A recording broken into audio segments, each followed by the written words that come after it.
what a psychiatrist, Bruce Greyson, discovered after 50 years of studying near-death experiences.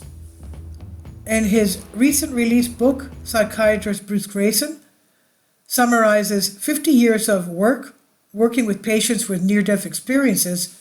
He tries to understand what they actually saw and how it affected their future lives. Professor of psychiatry Bruce Greyson has interacted with people who have had near-death experiences for nearly 50 years. We're talking about those who, at the moment of clinical death, flew through the tunnel, quote unquote, hovered over their body, went to heaven or hell, communicated with the dead relatives, and so on. According to Greyson, who studies these phenomena because he fully believes that they are real and that we are not talking about hallucinations. In other words, there is life after death. In his recent book, After Greyson provides several examples of such stories, including the following. One Monday morning, 56-year-old truck driver Al Sullivan went to work, but before he could even drive, he suffered a massive heart attack. The next thing he remembered was looking at his body in the operating room. His eyes were covered, as is often done when a patient is admitted to the hospital unconscious. Before Sullivan had time to admire the sight of himself, his attention was attracted by a man in a surgeon's uniform who entered the room and walked beside his body, but moved his elbows in a curious manner before approaching him. After that, Sullivan entered his body again, and then he woke up. He was told that he had undergone quadruple coronal bypass surgery. When a doctor entered his room and Sullivan recognized him as the same surgeon who was moving his elbows in a strange way, the surgeon asked him how he was feeling, and Sullivan said he was fine, and then he asked the surgeon what exactly happens when he moves his elbow in the operating room. The surgeon looked shocked and annoyed at the same time. "Who told you about that?" he asked Sullivan.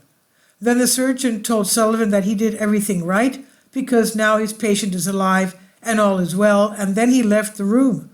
Sullivan believed that he had accidentally spied on something very personal that disturbed the surgeon. This case clearly shows that the near-death phenomenon, or at least some of them, are definitely not some kind of brain game or hallucinations, because how could Sullivan see what the surgeon was doing? When Bruce Greyson discovered this case, he specifically contacted the surgeon and asked if he actually did anything before the operation. And the surgeon told him that yes, there was such a case when he walked and waved his elbows before the operation because he had already disinfected his hands and tried not to touch anything else. But he had to point out the necessary instruments to the nurses. From the outside, he seemed to wave his elbows in different directions. In his book, Greyson mentions many such stories that he encountered personally. At the same time, he does not try to convince the reader that he has found evidence of the existence of a spiritual dimension or life after death, but clearly shows that what he was studying is not illusions but something very real. Greyson points out that this is very difficult to understand, much less accept. He compares these stories to the stories of medieval travelers. Imagine someone like Marco Polo returning home from adventures in remote areas and describing to European audiences an exotic animal he encountered that can travel all day in the desert without water and has 2 lumps on its back, the camel that is.